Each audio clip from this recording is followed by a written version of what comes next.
días, bienvenidos y bienvenidas a Sin Fronteras. Hoy es lunes, el último lunes de septiembre, 28 de septiembre de 2020, con Carlos José Hurtado y con Luis Enrique Guerrero, cuando son las 6 de la mañana con 30 minutos. Sin Fronteras, la revista, con William Griggs Vivado, en la primerísima 91.7 y 105.3 FM. 6 de la mañana con 34 minutos. Ayer estuvo de cumpleaños una excepcional mujer, a quien tengo el honor de conocer desde que nací, cuyo nombre es Emilia Clementina Ruiz Calero, la Clemen, de esas mujeres del pueblo de Nicaragua, ejemplares por su honradez, por su capacidad de trabajo, por su honestidad extraordinaria. Clemen, que estuvo ayer de cumpleaños, felicidades a Clemen y felicidades también a Olivia Cano. Olivia Cano Bustamante, hoy está cumpliendo 47 años, arquitecta y directora del INBUR. Felicidades a Olivia. Ayer estuvo cumpliendo años Denis Palma y también César Briones. Felicidades a ambos. El 26 de septiembre de 1982 hubo un fatídico accidente de tránsito allá en Chinandega en medio de una tormenta que significó la muerte de varios compañeros, entre ellos el comandante guerrillero Sergio Mendoza,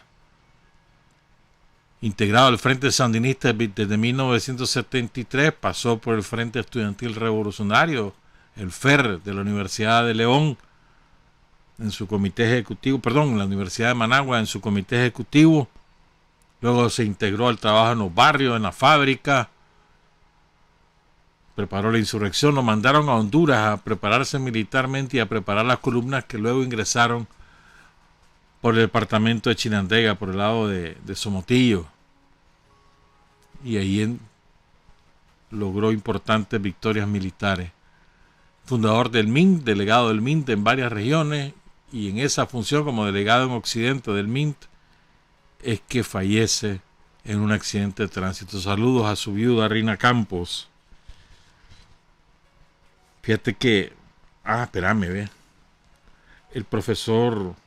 un profesor de historia de la UNAM me mandó una convocatoria, me parece importante compartirla.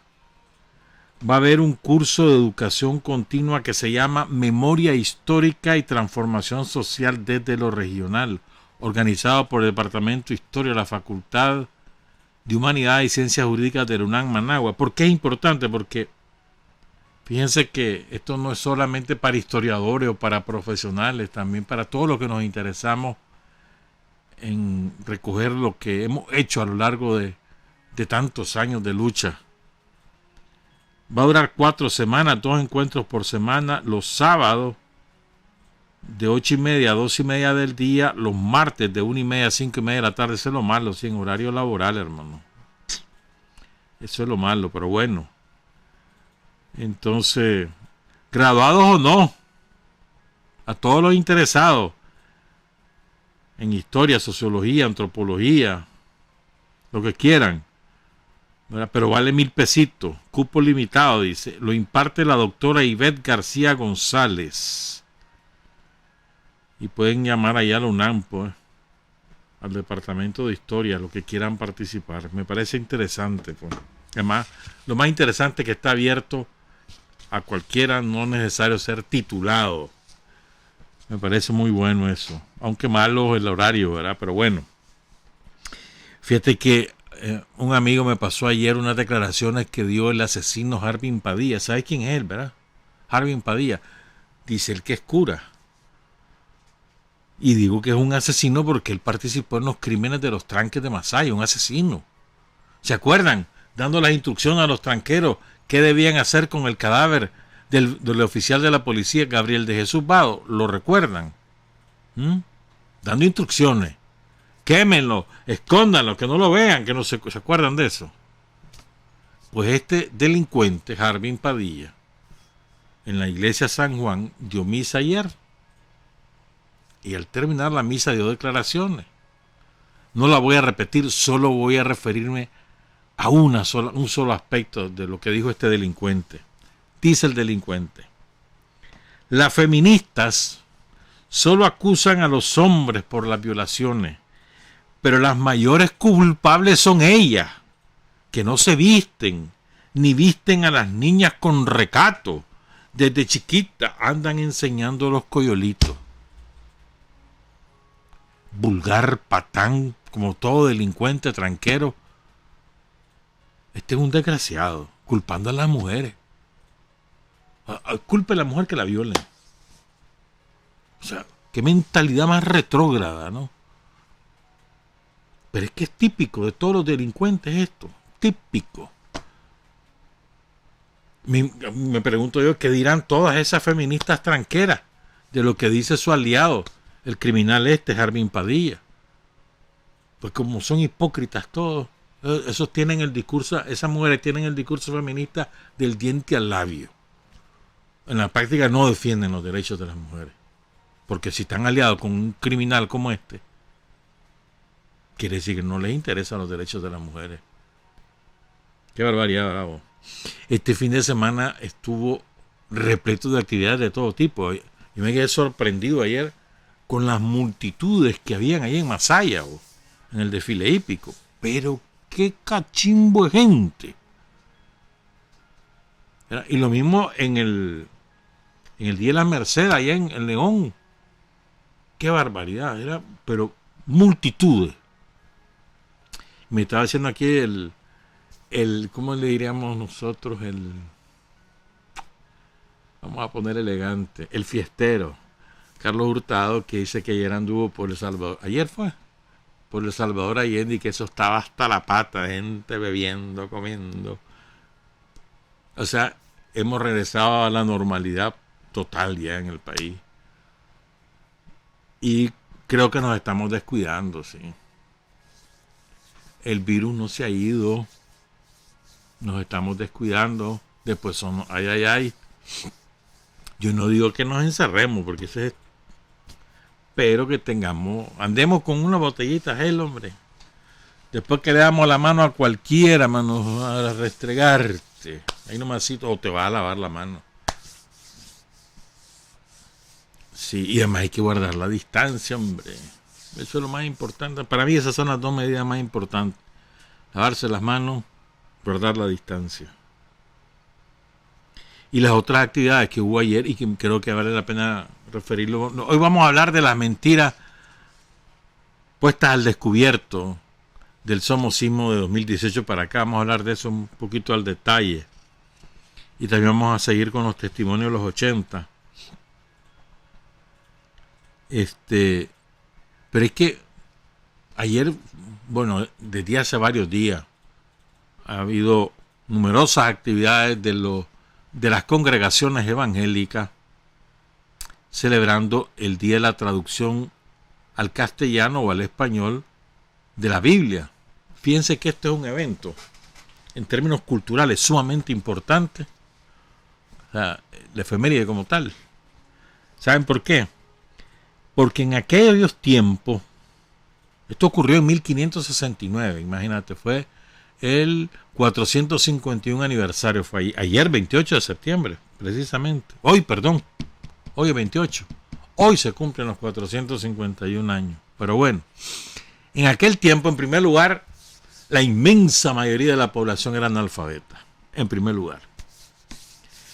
En segundo lugar,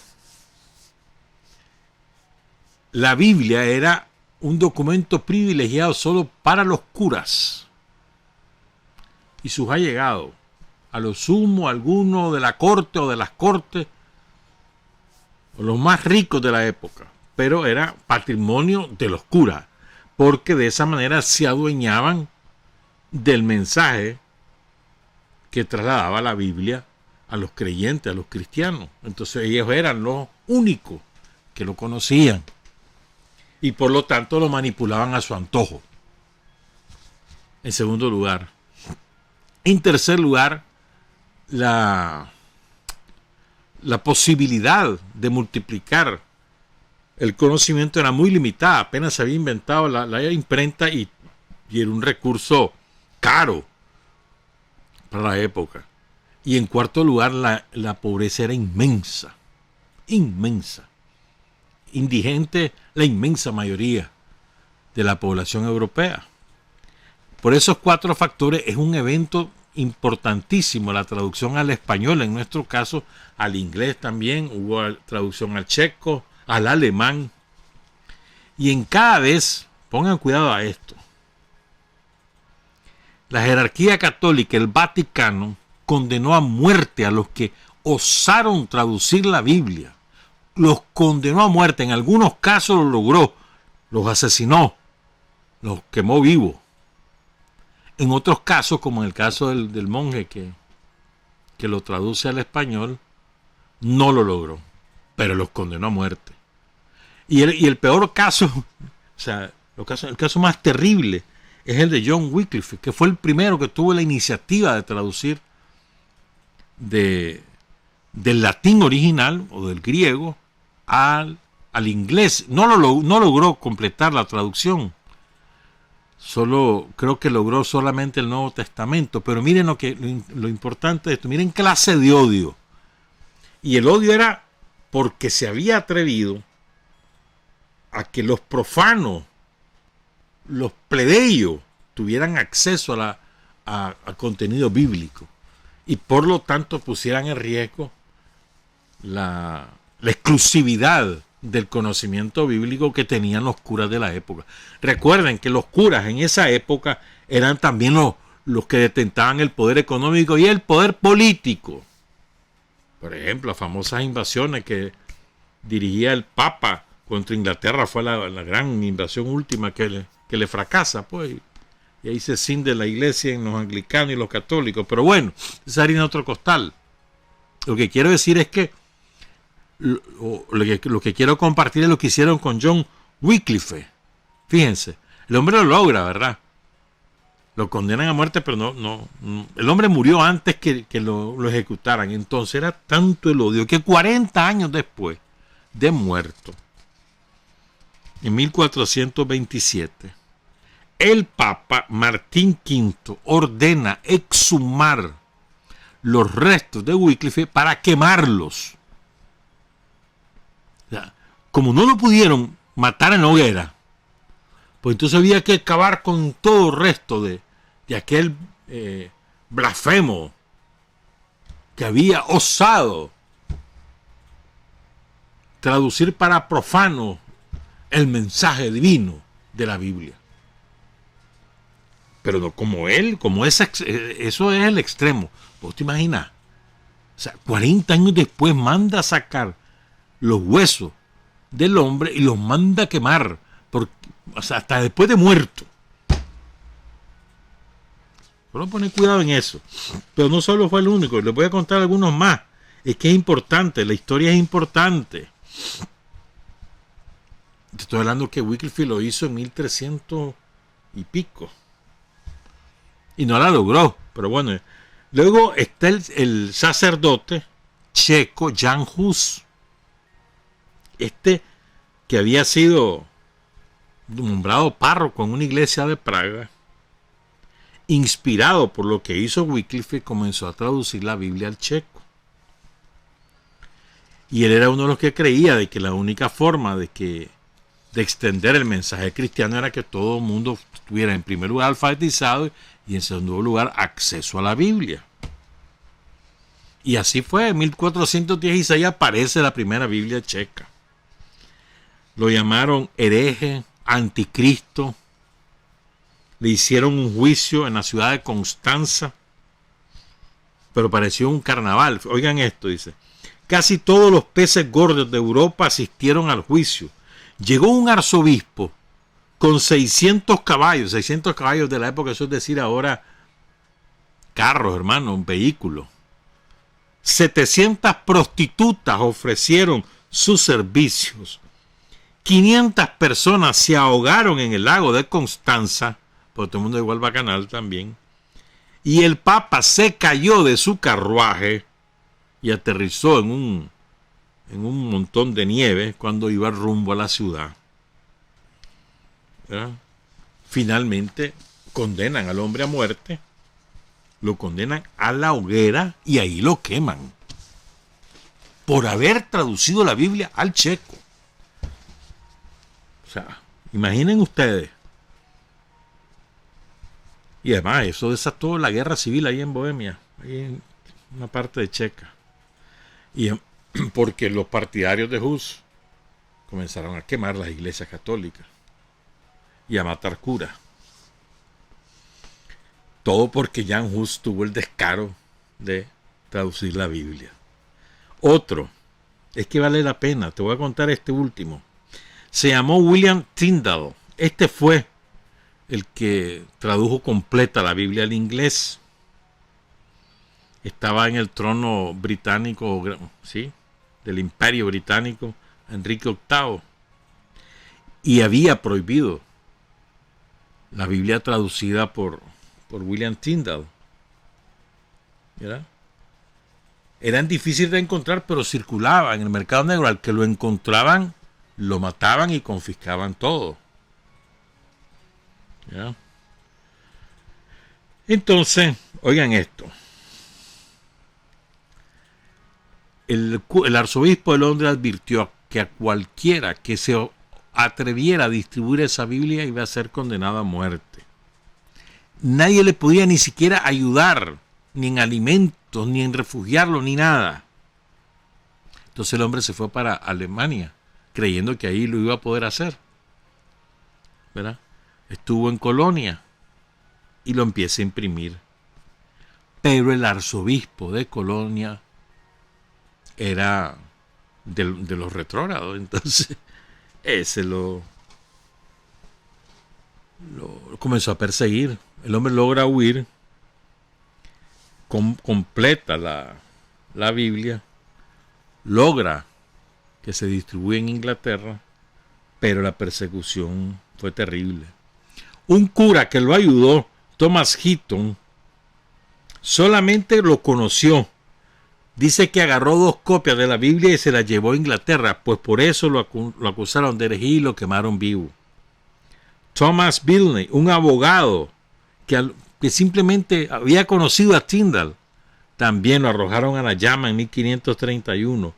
Richard Bayfield, un monje, uno de los primeros partidarios de Tyndale, fue torturado y murió torturado, atado a la estaca. Ya saben cuál es esa, ¿verdad?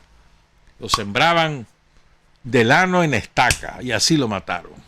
Por simplemente ser amigo del que tradujo la Biblia. Y esta es la peor, para mí esta es la peor.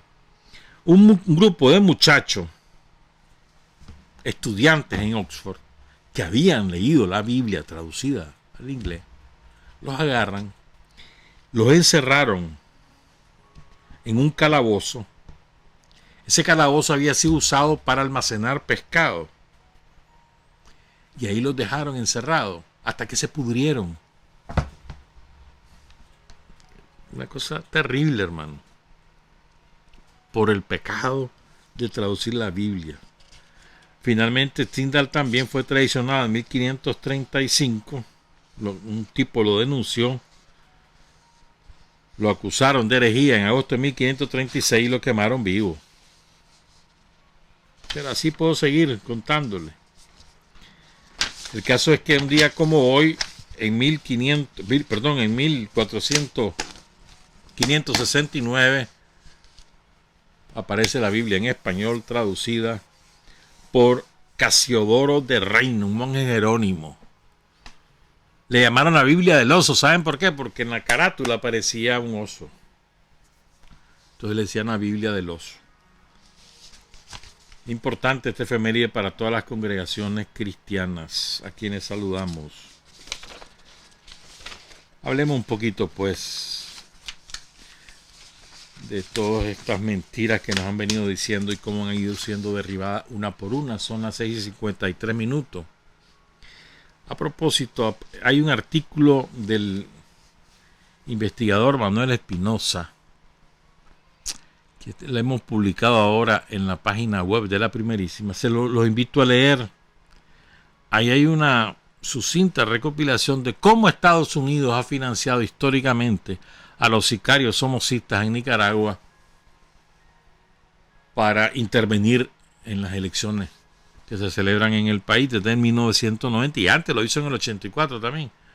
90, a lo largo de todos estos años, cómo Estados Unidos hace para financiar a los sicarios, cómo triangula el dinero o cómo lo aprueba directamente de los fondos federales o cómo patrocina recolectas de dinero para financiar a sus sicarios. Léanlo, está muy bueno, muy bueno. Pero fíjense bien, a lo largo de todos estos meses, desde poco antes de abril de 2018, los somocistas nos han venido diciendo una serie de argumentos que finalmente se descubren como mentiras. Y al final vamos a reflexionar sobre por qué creemos nosotros que se han ido derribando esas mentiras. Quizás la primera quizás no la primera, por lo menos, digamos, la de mayor impacto. Antes que estallara la asonada somocista, fue lo de la Reserva Indio Maíz. ¿Se acuerdan, no? Era culpa del gobierno que se hubiera incendiado. El ejército no había hecho nada por apagarlo. Había sido gente del gobierno la que la había incendiado. Eso nos dijeron. Y el gobierno mandó, me acuerdo bien, mandó a traer helicópteros de México, de El Salvador, de Honduras. Y así se apagó el fuego y después vino una providencial lluvia que terminó de apagar el incendio. ¿Se acuerdan de eso, verdad? Entonces, y además motivaron a los jóvenes, sobre todo los universitarios, a que se organizaran y protestaran porque el gobierno no estaba haciendo nada. Lo cual fue finalmente se demostró que era una mentira. Después dijeron que la reforma del INSS, y ahí donde estalla la sonada somocista, que era una barbaridad, que eso atropellaba a los jubilados y que no sé cuánto, ¿verdad? Y que entonces había que protestar. Y decían que el origen de la protesta y que la causa de la protesta era social. El tiempo descubrió que no había tal, era la excusa ideal. Hubo un error en la manera como el gobierno decide publicar la reforma antes de explicarla. Eso es una cosa. Pero de ahí a que por eso era que protestaban, por defender los derechos de los viejitos, para nada. La prueba de eso es que vos ves ahora todos los programas que hay para los jubilados desarrollados por el gobierno, toda la protección social desarrollada por el gobierno, sobre la cual nunca se han pronunciado los somocistas porque no les interesa. Para nada, no les interesa. Eso era la excusa.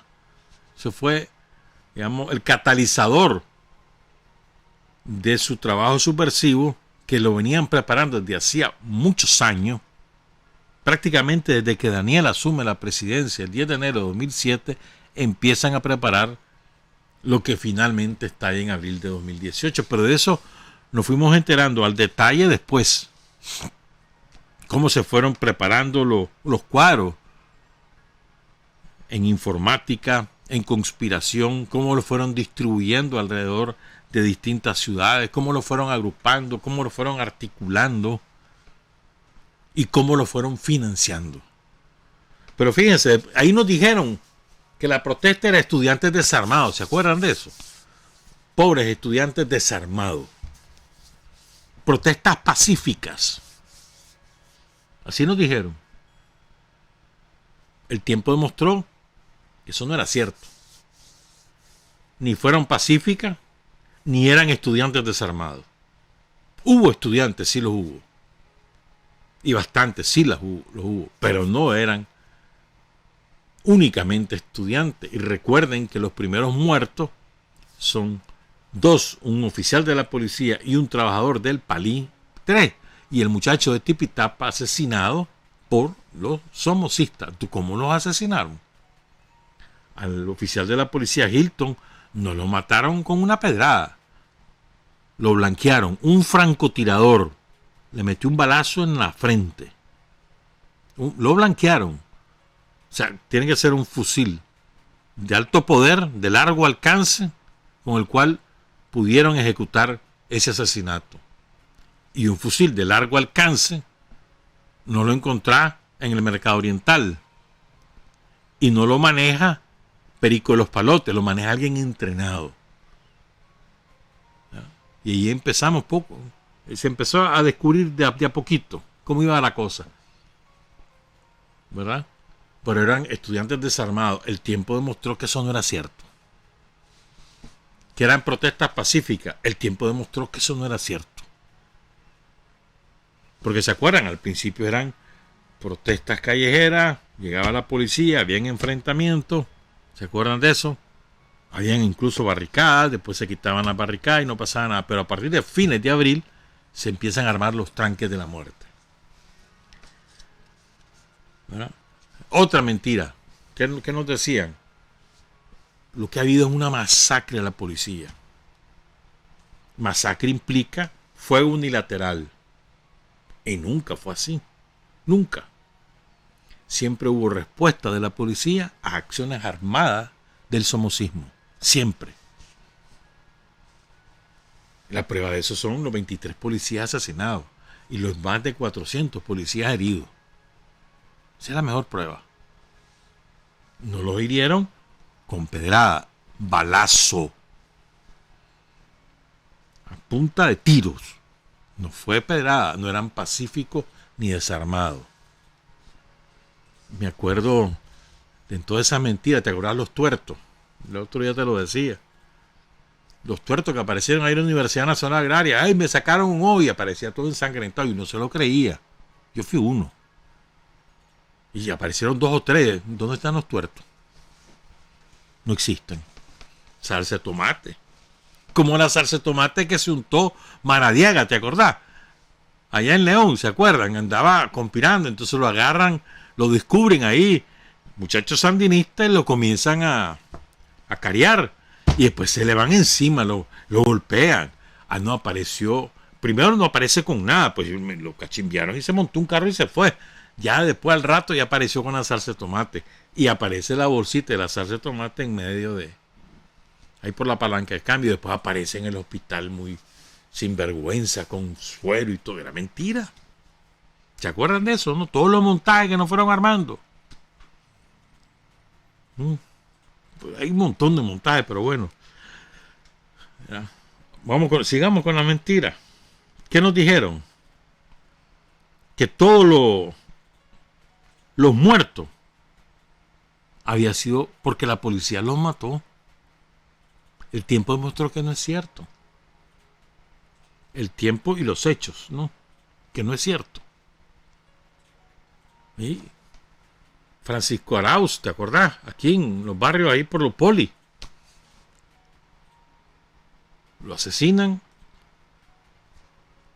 Y después profanan su cuerpo y le pegan fuego. ¿Se acuerdan de eso? Y también estaba otro muchacho ahí, Antonio Fernández. Fueron 2. Antonio Fernández, el cadáver de Antonio no logran incinerarlo por completo, pero el de Francisco Ramón Arauz sí. Hijo de Amanda Pineda. ¿Se acuerdan, no? Bueno, entre otras cosas. Pero después está lo de Morrito. Medardo Mairena dando las órdenes. Armando, ¿se acuerdan? Ahí están los videos de van armados, van rumbo a atacar la estación de policía. Y todo esto ocurre porque Daniel Ortega acepta, como un gesto de buena voluntad, que la policía se quede encerrada en las estaciones.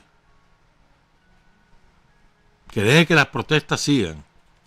Y el país queda en el caos, en la anarquía. Porque los tipos armados ya saben lo que pasaba, ¿no? Iban, asaltaban casas de sandinistas, secuestraban sandinistas o civiles, violaban mujeres, robaban, saqueaban, asesinaban, torturaban. Ustedes se acuerdan bien de lo que pasaba en los tranques. Y la policía encerrada en sus estaciones. Vamos a hablar de eso. ¿Ya? ¿Qué cosas nos dijeron también? Estados Unidos es neutral. Nosotros somos partidarios de la democracia y de la paz. Y queremos que la policía cese la represión, que respete el derecho del pueblo a protestar. ¿Se acuerdan? Mírenos ahora allá en Estados Unidos. Mírenos ahora. Miren a Trump ahora, mandando a la Guardia Nacional a controlar esos violentos, esos anarcas, y esos son protestas normales y comunes en las calles, que llegan y rodean un edificio de la policía, un edificio federal. Bueno, ya ven cómo los calificó Trump. Aquí no eran pacíficos. Pero nosotros somos neutrales, ya no gringos. Los empresarios, no, nosotros nos vamos a poner al lado del pueblo porque es una barbaridad y no sé cuánto, y que la policía, y que el frente, y que el gobierno, y que no sé qué. ¿Se acuerdan? Los empresarios eran los demócratas, que no estaban metidos, estaban apoyando, pero ellos no estaban, los partidos no, nosotros no tenemos nada que ver. Ese es el pueblo, son los estudiantes. ¿Se fijan? Y después sale quizás los más descarados de todos, los obispos. Esos son los más descarados. No, nosotros somos mediadores, somos imparciales. ¿Ah? Y Daniel es el que convoca a los obispos que medie, pues, a ver.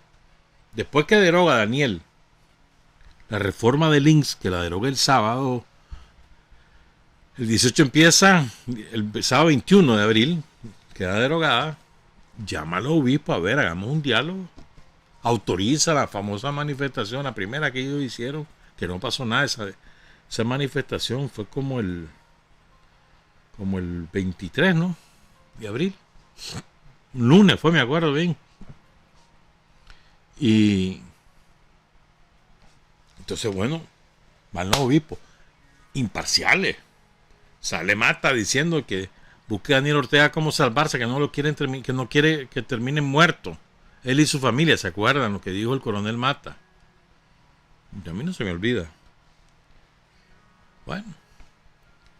Y entonces los curas, como contó Daniel, ¿se acuerdan cómo contó Daniel? Lo contó súper bien eso. Dice, cuando los obispos son los que sacan la lista, la cartita del niño Dios, y ponen el cronograma de lo que tiene que hacer Daniel para retirarse del poder y cuáles son las medidas que debe hacer, en qué plazo, tal día tal cosa, tal día tal otra. Ahí me di cuenta, dice que eran ellos los que estaban atrás, esa era la jugada, ¿no? Y después se acuerdan, Silvio Báez sale ufanándose, aquellos famosos audios que son revelados, donde sale ufanándose de que nosotros creamos ¿cómo es que se llama? Bueno, esa chochada, la organización de ellos. ¿Para qué le voy a recordar el nombre? Ahí me lo sé, pero no lo quiero repetir. Ufanándose.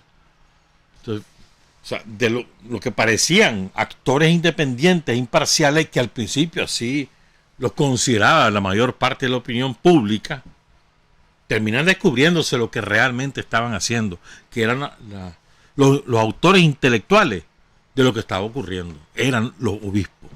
Brenes, Mata, Álvarez, todos ellos.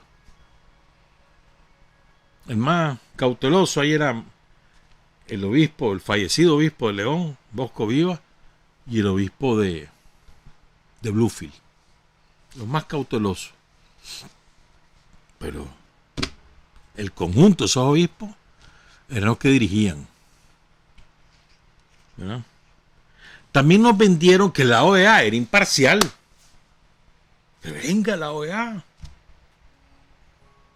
Que vengan los organismos de derechos humanos internacionales, que son imparciales, que vengan. Bueno, pues que vengan, dice Daniel, y porque se descubrió que de imparciales no tenían nada. Nunca hubo muertos sandinistas para ellos, nunca hubo violencia en los tranques, nunca. Jamás condenaron uno solo de los crímenes, de los abundantes crímenes cometidos por ellos, jamás.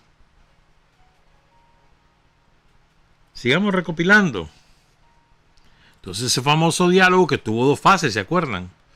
Me estaba contando el periodista Adolfo Pastrán Arancibia, está preparando un libro sobre los diálogos. Él fue testigo de primera mano, estuvo en todo.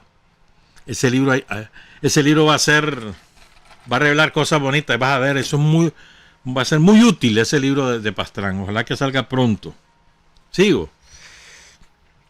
Entonces, los diálogos se revelan como una trampa para encerrar a Daniel y al Frente Sandinista,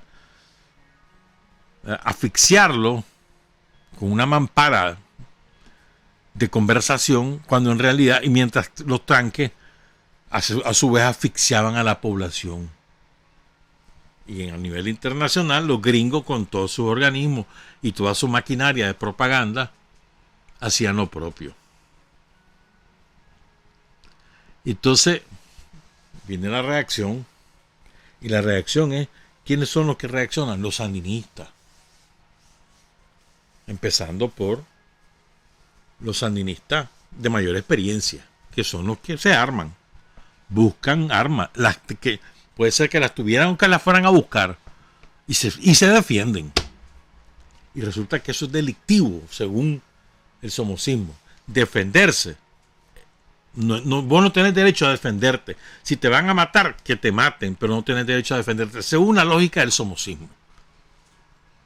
Y los sandinistas, siguiendo el ejemplo de los sandinistas de Estelí, comienzan a armarse en todas partes.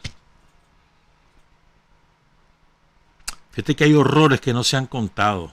¿Sabes qué horror no se ha contado? Los 15 días de asedio sin permitir ni siquiera alimentos a los sandinistas que defendieron la sede del Comité Departamental del Frente Sandinista en León. Eso no se ha contado con detalle, y eso fue 15 días. Disparos día y noche, rodeados, los pacíficos, los estudiantes pacíficos. O lo que pasó en Masaya, hermano, ¿te acordás?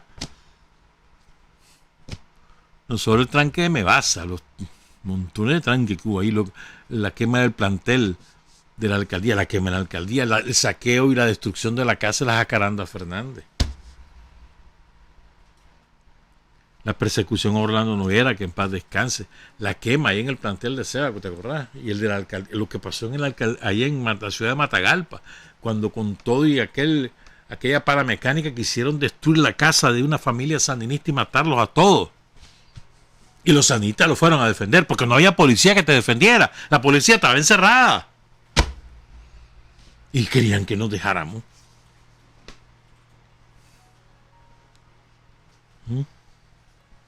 Sigamos. Después nos dijeron que todos esos que la policía, porque una vez que la policía, o sea, Daniel decide, hombre, se acabó. Policía, busque cómo quitar esos tranques, vaya. Y la policía empieza a hacer su trabajo. Y cada vez que iban a quitar un tranque, previamente siempre había un intento de por las buenas que se fueran. Así pasó en Huaco, en Teustepe, ahí en Huigalpa, en muchos lugares. Pero hubo tranques que vengan a quitarnos. Diriamba, Masaya y Jinotepe principalmente, vengan a quitarnos. ¿Te acordás de aquella quema de todas las oficinas públicas en León? Que eso fue terrible, mano.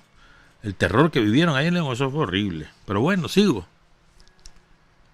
¿Ah? Entonces llega un momento que Daniel dice, policía, vaya. Pero siempre hubo intentos de diálogo, siempre. ¿Qué nos dijeron? Que todos los que iba capturando la policía eran prisioneros políticos. Los asesinos de Bismarck Martínez son prisioneros políticos. Los de Francisco Arauz, prisioneros políticos. Los que quemaron a la familia en el barrio Carlos Marx, prisioneros políticos. Los que destruyeron hospitales, ambulancias, escuelas, los institutos técnicos, el de Masaya lo destruyeron, el de León lo destruyeron. Presos políticos.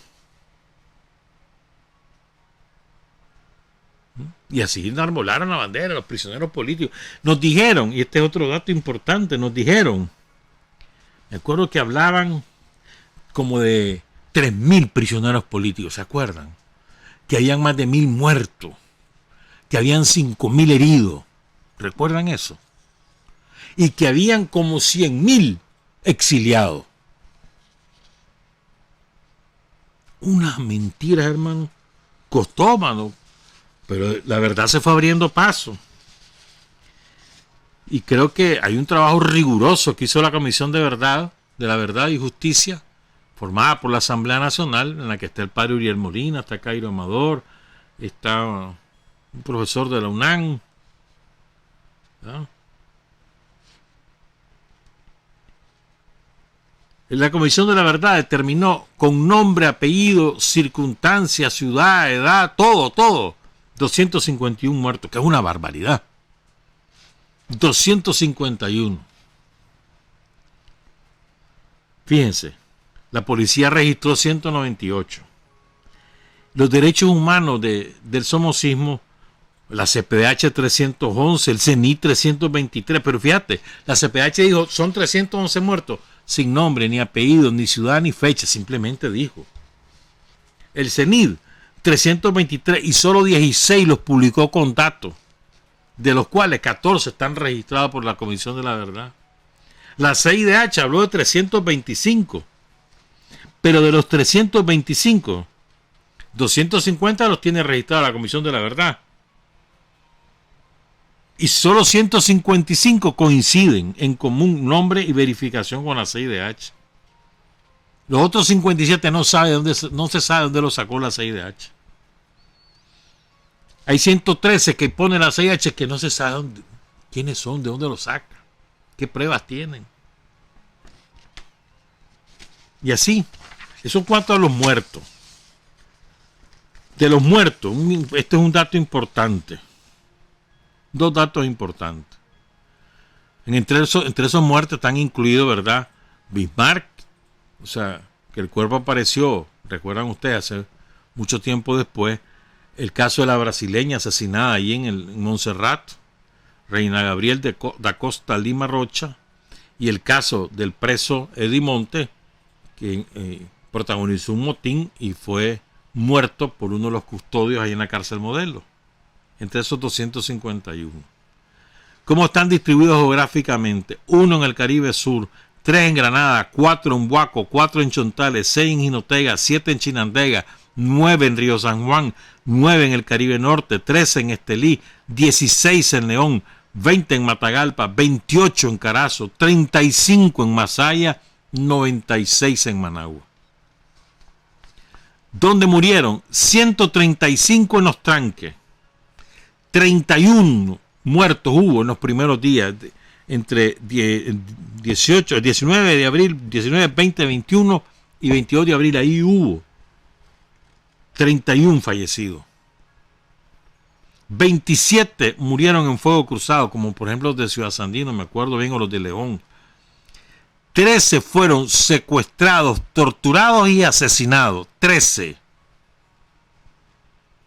11 los mataron los tranqueros cuando resguardaban alguna escuela, un centro de salud, una oficina pública, incluyendo algunos edificios privados. A 11 los mataron. 8 murieron en el sector de la Upoli. 7 murieron en ataques a unidades policiales. 6 los que murieron quemados vivos ahí en la Carlos Marx, en la vivienda del barrio Carlos Marx. 6 murieron en la marcha del 30 de mayo. Los somocitas dicen que ahí murieron 80, no sé cuántos inventaron. 2 en aquella otra marcha de un mes después. 2 derribando árboles de la vía, ¿se acuerdan? Uno en Metrocentro y uno allá por el Camino Real. A uno lo mató un vigilante y uno el que murió en el amotinamiento de la cárcel Modelo. ¿Cuántos lesionados hubo? 2.264. 418 de los cuales policías. ¿Cuántos presos hubo al final? 927 entre el 18 de abril y el 11 de junio. 458 fueron liberados, la primera liberación. 469 trasladados a la cárcel Modelo. 531 después fueron detenidos muchos más. En total, 531 liberados entre febrero y junio de 2019. ¿Verdad? De los cuales 50 tenían juicio pendientes y 158 tenían antecedentes penales. Pero fíjense, los termina de liberar el gobierno y al día siguiente, esto es literal, hoy terminaron de liberar a todos los que ellos decían que eran prisioneros políticos y al día siguiente, literalmente, ya tenían una nueva lista de 80 y pico prisioneros, ya le fueron agregando no sé cuánto, porque ellos necesitan tener algo para estar como arma de propaganda, entonces inventan presos políticos. ¿Por qué digo todo esto? Por lo siguiente. La última gran mentira, que aquí iba a haber una mortandad con el COVID-19, porque el gobierno era irresponsable de no encerrarnos. La última gran mentira. ¿Y cuál es? Finalmente, ¿dónde rinden su rey? Con el comunicado de los obispos. El sábado los obispos aparecen con un comunicado diciendo, hombre, ya pasó la pandemia, volvemos a las misas presenciales a partir del 4 de octubre. Ya pasó, dice. O sea, se suponía que aquí iban a ver cuántos fueron los muertos, 20 y pico mil, ¿cuántos? Por ahí era la cifra que dio aquel mercenario que vive en España. Dijo que aquí iban a haber, no sé, 3 millones de contagiados, algo así era. Una cosa, no hay tal. Finalmente la verdad se abrió paso y aquí esto es lo que quiero, con esto quiero cerrar esta parte. ¿Cuál ha sido la estrategia de comunicación del gobierno? Ir diciendo las cifras, ir diciendo la verdad en el momento oportuno, sin caer en la trampa del discurso enemigo. Nosotros no andamos respondiendo lo que ellos dicen, decimos lo que tenemos que decir en el momento que hay que decirlo, pero no de una manera contestataria. Me dicen, te digo, me dicen, no, hermano, vos tenés que ir sobre tus prioridades y vos sobre esas prioridades vas informando. Si en esas prioridades coincide que tenés que responderle al somocista que ha dicho tal o cual cosa, pues bien, y si no, pues también. Pero no es la política de comunicación del gobierno sandinista que dirige, esa política de comunicación la dirige Rosario Murillo, no es contestataria.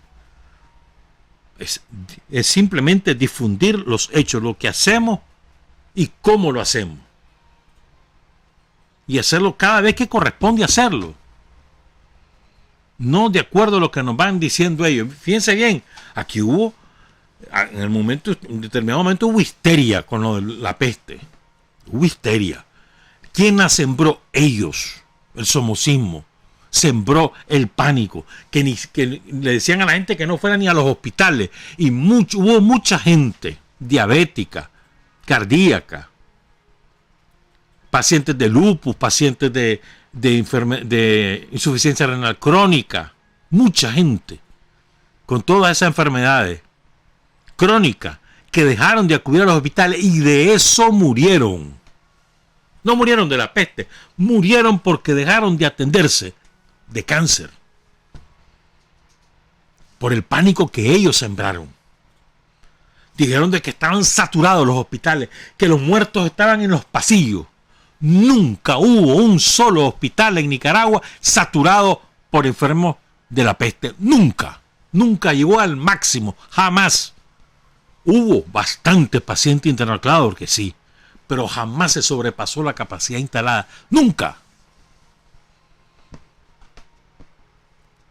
Claro, en un momento dado, el impacto de aquel miedo, el miedo natural de la gente, el miedo natural, y además exacerbado por estos cabrones, curas incluidos, ¿se acuerdan los curas cómo predicaban las barbaridades que decían en las iglesias? Quisieron armar su ministerio de salud, ¿verdad? La viuda Álvarez, ¿se acuerdan que la viuda Álvarez fue la primera que quiso inventar su ministerio de salud y contrató médicos y que aquí está una línea telefónica? Pura mentira.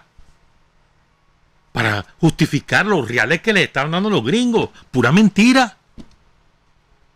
Y después se inventaron un tal observatorio y comenzaban a decirte que van tanto, y se terminó, se les acabó el negocio. Y el país jamás se paralizó. ¿Se redujo la actividad? Claro que sí. Claro que sí. Pero poco a poco, y mira ahora, por eso te decía al principio, ¿no? El montón de gente en las actividades festivas de Masaya, de León, o de cualquier país, o de cualquier ciudad. Jalapa estuvo hasta la pata, la Feria del Maíz. Lo mismo en el Jícaro, por ejemplo. Se cito solo ejemplo. En Matiare, que también se celebra la Virgen de la Merced. En Huaco. A todos lados. O sea, el país se normalizó. Otra mentira que nos han dicho, con esto voy a cerrar. Nos han dicho que los empresarios, sí, los grandes empresarios, nosotros no nos podemos recuperar en términos económicos. Eso es mentira. Siempre ha sido mentira. Siempre hemos dicho, la pequeña y mediana producción es el corazón de la actividad económica en Nicaragua. Ahí está la prueba. Sin ello, miren cómo el país va recuperándose. Y ya veníamos creciendo si no ha sido por la maldita pandemia. Este año hubiera sido de crecimiento. Claro, no lo va a hacer por la desgracia de la pandemia. Pero estamos recuperándonos nuevamente. Yo te aseguro que si vos medís de aquí a un año, es decir, empezando el año, digamos, el 1 de agosto y terminando el 31 de julio del próximo año, tenemos crecimiento económico. Sobre la base del esfuerzo del pueblo de Nicaragua, no sobre la base de los empresarios, de los grandes empresarios, pues, del gran capital, no. Sobre la base del campesino, que tiene 5 manzanas, 10 manzanas, 80 manzanas, que siembra maíz, que siembra frijoles, que siembra sorgo, que siembra arroz, que siembra hortalizas, que siembra lo que sea, que tiene sus 5 vacas, sus 10 vacas, sus 30 vacas, y ahí va sacando leche, sacando cuajada, sacando queso, sacando carne.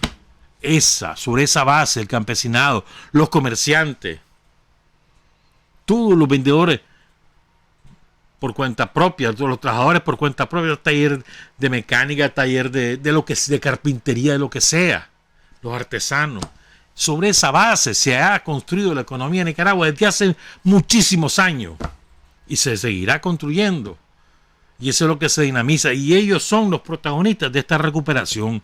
Todos ellos son los beneficiados, además, con ese montón de gente en las calles celebrando, porque les consumen a ellos. Entonces, una vez más, triunfa la verdad. Una vez más, Daniel, la estrategia del Frente Sandinista emerge victoriosa. Una vez más, certificado hasta por los somocistas. Ya ven, hasta los curas tuvieron que admitirlo. Ya Nicaragua es ejemplo. A nivel internacional empieza a abrirse paso la verdad a nivel internacional. Nos ponían como lo peor, hoy nos tienen que poner como lo que somos, lo que mejor hemos enfrentado el virus en América, lo que mejor, con mucho orgullo, gracias a la sabiduría con la que actuó el Frente Sandinista encabezado por Daniel. Desde un principio, dijo Daniel, no hay confinamiento. Desde un principio, no lo ocultó a nadie. Mucho antes que llegara la peste a Nicaragua, Daniel lo dijo, un comunicado oficial del Ministerio de Salud, finales de febrero de este año. Y nunca hubo confinamiento. El que se quería quedar encerrado se quedaba. Me dice que no. No le prohibió a nadie encerrarse, pero tampoco obligó a nadie a encerrarse. Hizo recomendaciones. Eso es otra cosa. O sea, el éxito rotundo de la estrategia que se basa en el poder de la gente, se basa en la unidad, pueblo, gobierno, Frente Sandinista. Ahí se basa el éxito de la estrategia. Ese éxito es uno más que corona la trayectoria victoriosa de los últimos casi 14 años. Y tenemos que estar orgullosos. No ha terminado el virus, no ha terminado ni se va a terminar ahorita y se llegó para quedarse. Pero nosotros hemos tenido éxito en su enfrentamiento y vamos a seguirlos teniendo en la medida que sigamos adoptando una estrategia acorde con nuestras condiciones y pegadita a la gente. Regresamos, son las 7:28. Hay hombres que luchan un día y son buenos. Hay hombres que luchan un año y son mejores. Pero hay hombres que luchan toda la vida. Esos son los imprescindibles. 7:32 y las 3 mentiras de moda, ¿cuáles son? La primera, una inseguridad horrible hay, te mandan cadenas por WhatsApp y algunos babosos que caen, ¿verdad? ¿Cómo se va destruyendo eso? En la medida que la policía es eficaz, capturando a los criminales, sacando de las calles a los delincuentes, esclareciendo delitos, y lo hace regularmente, no es que lo hace todo una vez al mes, todos los días. A la medida que la policía va capturando a todos los asesinos, los criminales, en esa misma medida se va destruyendo esa campaña de zozobra que han querido meter. Ya ves, ahí va bajando. Otra, terrorismo fiscal. Mentira, se niegan a pagar impuestos los sinvergüenzas, porque siempre han estado acostumbrados a que no pagan para metérselo a sus bolsillos. Se niegan a aprobar aumentos salariales a sus trabajadores, pero se niegan a pagar impuestos para robarlo. ¿Me entendés? Como Trump. Dicen que Trump en los últimos 7 años, creo que dice, la información de la New York Times, solo pagó por impuestos. Oigan qué ridículo. Ese multimillonario que es Trump solo pagó $750 en impuestos. Es igualito. Los ricos son ricos robando. Le roban al erario público, te roban a vos por la vía del salario, robando. Y la tercera mentira, es una persecución, esa ley. ¡Hala, qué barbaridad! La nueva ley que para controlar los fondos que vienen a Nicaragua por la vía de sociedad civil, sí, cómo no, los ONG. Eso es una barbaridad. Eso nos quieren asfixiar. Es una persecución a la empresa privada. ¿A santo y qué? ¿Quién ha dicho que la empresa privada? No, hermanos, son todos esos ONG que reciben fondos externos, y es legítimo derecho del Estado de saber quién te los manda y para qué te los manda. Sí, hombre. Aquí en la Cochinchina, pues. Se acabó el negocio, sí, se les acabó. Vamos ahora con algunas. ¿Saben qué? Todavía voy a dar de tiempo de aquí al miércoles porque me prometieron unos libros ahí para ver si nadie se queda sin libros. Si no, ni modo. Pues el miércoles les anuncio quiénes son los que se llevan los libros. ¿Qué les voy a hacer? Así es la vida. Si no lo consigo, no los consigo. Pero quiero ahora leerles algunos otros testimonios. Les leí 3, ¿se acuerdan? ¿Cuándo fue? El viernes 4, le leí el viernes. La historia de Tonalá, la de León, del profesor Moratallita, la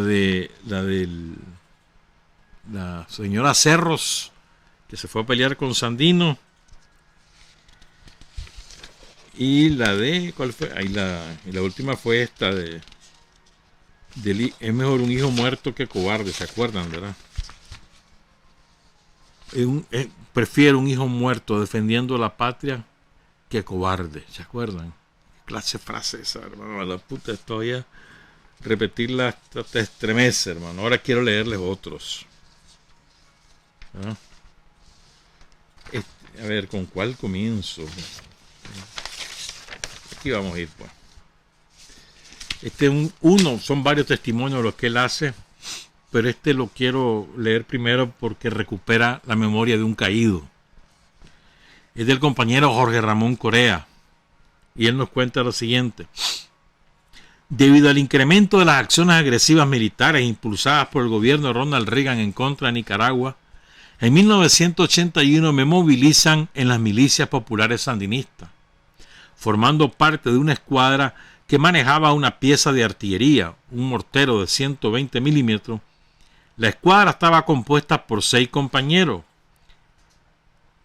El jefe de escuadra, 2 compañeros que cargaban el tubo, otro que cargaba la placa base, yo manejaba los órganos de mira y otro cargaba las municiones. Nuestra base estaba ubicada en uno de los edificios donde quedaba la zona franca, detrás del aeropuerto internacional. Esto que va a contar, voy a leer pues que lo cuenta Jorge Ramón Corea, es para partirse de la risa. Oigan esto. Un día tocan alarma de combate. Cada quien tenía la responsabilidad de ubicarse en un pozo tirador. ¿Se acuerdan los pozos tiradores? Que cavaban, que era para que te alcanzara medio cuerpo y poder protegerte, pues, de ahí disparar. Todos los milicianos aprendimos a hacer pozo tirador. Bueno, sigo. Un día tocan alarma de combate, cada quien tenía la responsabilidad de ubicarse en su pozo tirador para formar un círculo de defensa en la base militar.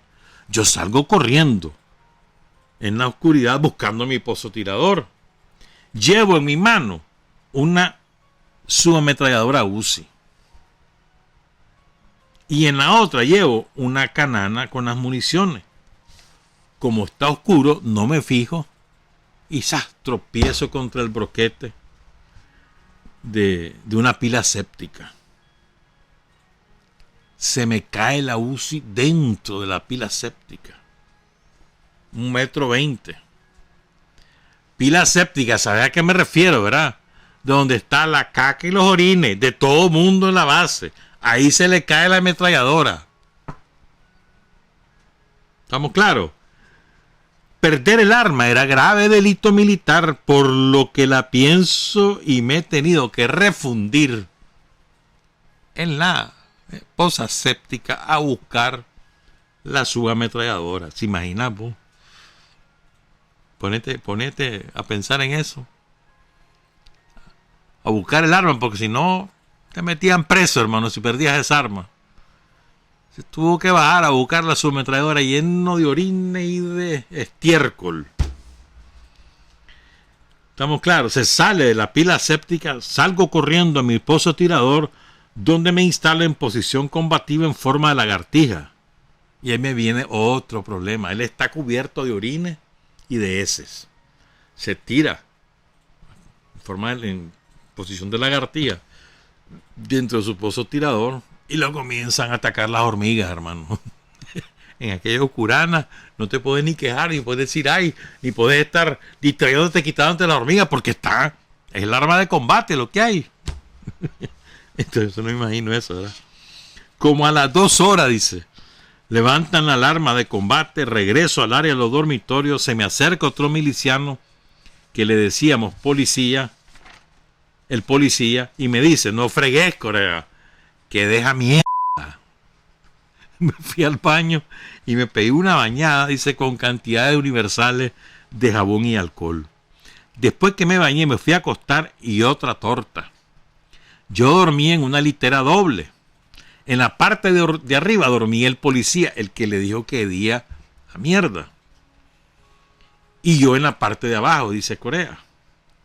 Y ya teníamos un mes y el policía siempre dormía con las botas puestas. Pero ese día se le ocurrió quitarse las botas y madrecita linda. ¡Qué tufo, mano! Le dían los pies a perro muerto. Poli, ponete las botas, por favor, que me voy a asfixiar. Le decía Corea. Finalmente se las puso el hombre, se calmó el olor. Solo mate sos vos, Corea, le dijo el policía.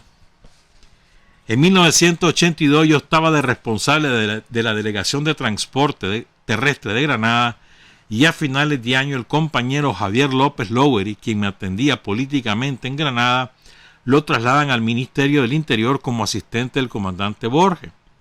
Para esos días había problema en el área de transporte del MINT y Javier le propone al comandante Borges que me trasladen a transporte del MINT para atender esta problemática.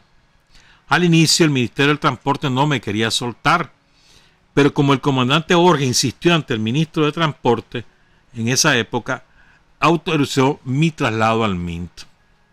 Durante el impasse del traslado de la Dirección General de Servicios y Finanzas del MINT, logró resolver el problema de transporte. Ante esa situación, se decide que me integren a las estructuras de inteligencia. Comienzan a prepararme en esta tarea para realizar trabajos de inteligencia internacional. Como también se presentan problemas en la Dirección de Construcciones del MINT y como yo cursaba el 5º año de Ingeniería Civil, se decidió que me integrara en esa dirección. A inicios de 1983 se me asigna la tarea de mejorar las infraestructuras de las cárceles en Bluefields. Para esos días habían constantes ataques militares de la contrarrevolución en contra de pangas que navegaban sobre los ríos de la región autónoma del Atlántico Sur. Varias veces en las pangas que yo viajaba fuimos atacados. Un ex compañero de estudios en la carrera de ingeniería estaba atendiendo para esos días un proyecto en la zona de Cucra Hill, viniendo hacia Bluefields. Fue secuestrado y a los días apareció su cadáver torturado, asesinado. Lo tiraron al río y le amarraron una piedra para que el cuerpo no flotara. Él se llamaba Edgar Rodríguez, ingeniero civil. De cariño le decíamos el Frac. Dejó una hija de raza negra que procreó con una compañera en Bluefields.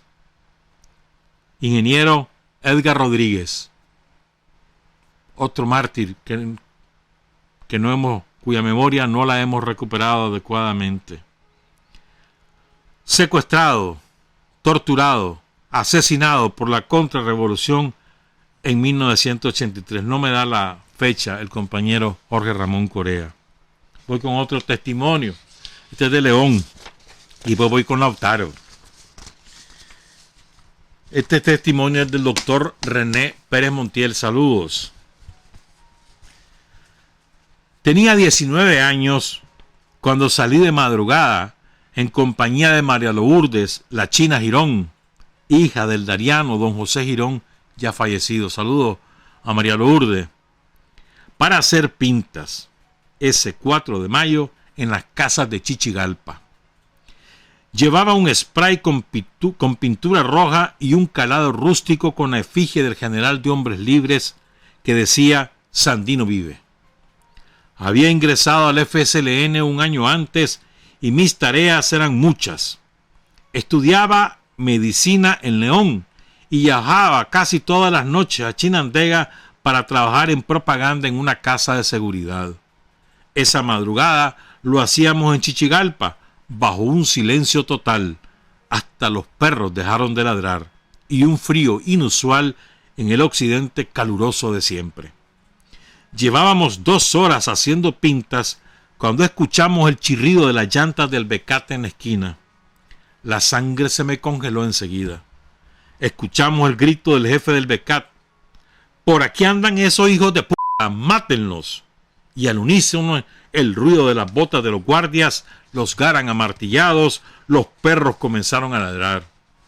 La China Girón me dio una granada de fragmentación y me dijo, aquí nos separamos.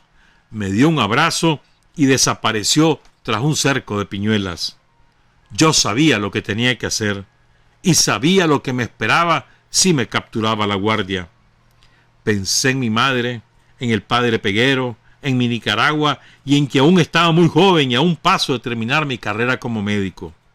Era un 4 de mayo, Día de la Dignidad Nacional. Estaba a unas 5 cuadras de la esquina del comando de la guardia hacia el norte, en Chichigalpa, y de repente vi un baño en un patio. La guardia venía en mi dirección. Escuchaba los hijueputazos, los gritos, el olor a muerte. Me escondí en una esquina del baño sin puertas, donde no se proyectaba la luz de la luna, con la espoleta de la granada entre mis dedos. De algo estaba seguro. No me matarían solo a mí. Todos se irían conmigo. El radio de acción de esa granada era de 5 metros a la redonda. Mi corazón palpitaba al 1000. Hacía lo imposible para no respirar. Un frío horrible recorría mi cuerpo. Estaba en cuclillas, esperando. Escuchaba los pasos en el patio. También ellos tenían miedo. Sabían que éramos patria libre o morir. Y poco a poco se fueron alejando, desaparecieron. Comencé a escuchar voces de los trabajadores paileros del ingenio, esperando el camión de las 4:30 de la madrugada. Esperé un poco y salí. Caminé hacia la casa de mi madre. Ella estaba rezando el rosario de la aurora. Vi a mis hermanos durmiendo. Sonreí. Algún día todo será distinto. Me bañé y regresé a León. Aún estaba vivo. No era el único. Otros habían hecho lo mismo y mejor. Amanecí en Nicaragua con las pintas en las calles. Sandino vive. El testimonio de René Pérez Montiel, muy bonito. Y ahora voy con este Lautaro Sandino, que no tiene nada que ver con guerra, pero es que es una cosa muy bonita. En 1989 Lautaro es el embajador de Nicaragua en Bruselas, en Bélgica. En 1989, 120 militantes de la Juventud Sandinista 19 de julio participamos en el 13º Festival Mundial de la Juventud y los Estudiantes por la solidaridad antiimperialista, la paz y la amistad, que se realizó en Pyongyang, la República Democrática de Corea, entre el 1 y el 8 de julio de ese año. Durante el festival, la juventud nicaragüense, protagonista y dueña del futuro, recibió las muestras de cariño y solidaridad de miles de jóvenes de las 177 delegaciones de igual número de países. El Festival Mundial de la Juventud Estudiante era un evento mundial, así fue creado por la Unión Soviética, se realizaba creo que cada 3 o cada 4 años, pero era un evento muy importante, pues llegaban miles de jóvenes de todo el mundo. Era una auténtica fiesta, intercambio, convivencia. Era muy bonito, muy bonito. En el 77 se hizo en La Habana, Cuba. Ahí fue Wilmer López, junto con otros compañeros del frente. Y lo recuerdo por otra cosa, pues, pero bueno. Sigo.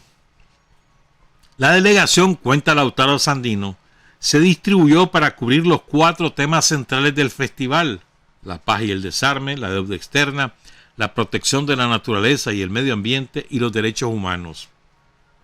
Fíjate bien, desde el 89, qué clase de temas, ¿no? Temas que aún siguen siendo actuales debido a que el imperialismo y el gran capital continúan obstaculizando su superación definitiva.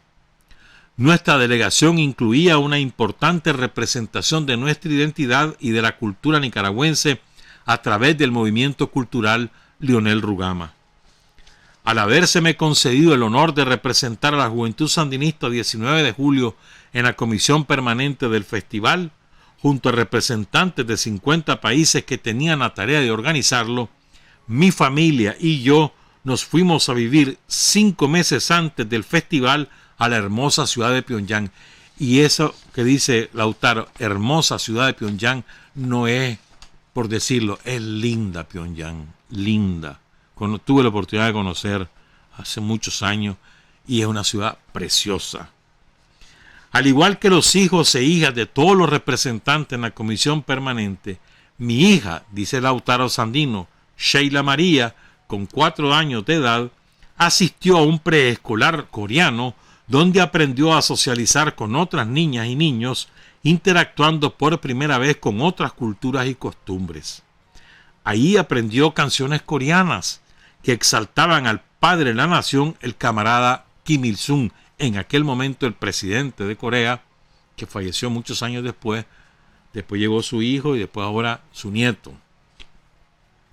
Entonces aprendió canciones coreanas, taekwondo y la importancia de la amistad entre los pueblos. Los anfitriones, como era la costumbre en los festivales de la juventud y los estudiantes, nos facilitaron las condiciones a fin de establecer la Casa de Amistad Corea-Nicaragua, en la que todas las noches hacíamos presentaciones culturales y que fueron una magnífica oportunidad para intercambiar experiencias con otros jóvenes. Se nos informó que para la inauguración de nuestra casa extraordinariamente tendríamos la asistencia del gran líder camarada Kim Il-sung, fundador y libertador de la República Democrática de Corea, por lo que el equipo de trabajo se dio a la tarea de ajustar el programa cultural para tan distinguido espectador y su delegación. ¿Por qué fue Kim Il-sung a la inauguración de la Casa de Amistad Corea-Nicaragua?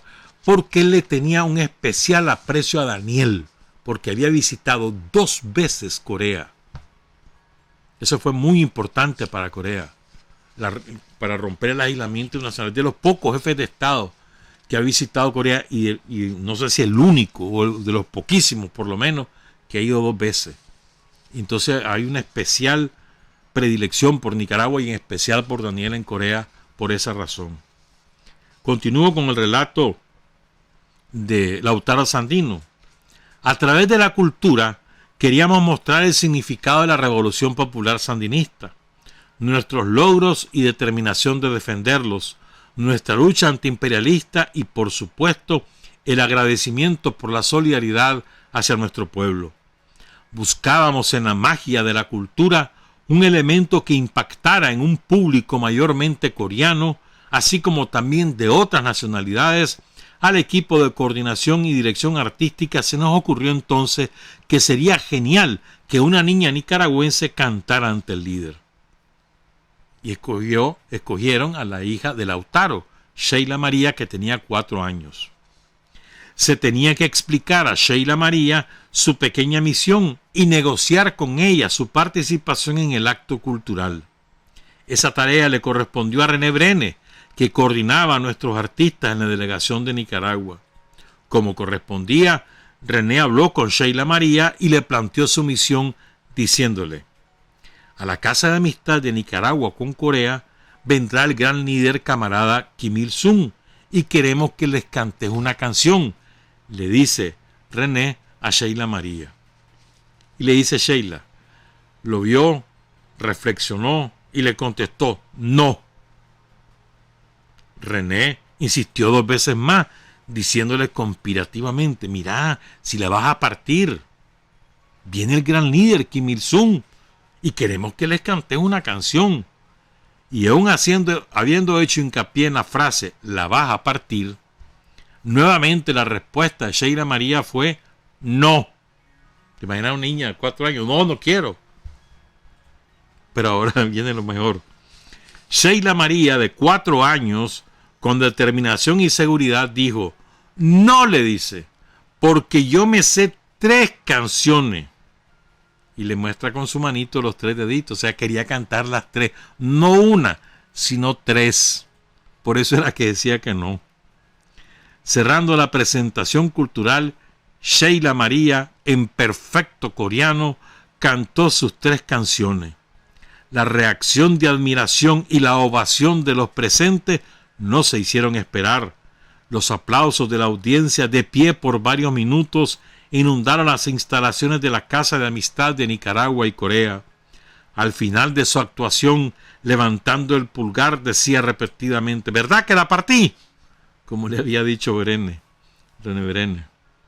Luego de esa experiencia, los coreanos, cuando se encontraban con mi hija, la saludaban con cariño, la reconocían como la niña nicaragüense que le había cantado a su gran líder camarada Kim Il-sung, ganándose así el corazón de Corea del Norte. Linda anécdota de Lautaro Sandino. Como esas cosas muchas que pasaron, ¿no?, en esos años 80 que hemos olvidado y que ustedes son los responsables de recordarlas, porque son sus propias experiencias. Se fijan que no hay que ser escritor. Cuenten cosas que ustedes vivieron o que sus padres vivieron o que sus abuelos vivieron o que sus hijos vivieron. Cuéntenlas, escríbanlas. Pónganse, siéntense un ratito, escriban ese recuerdo lo más próximo a la realidad de lo que ocurrió.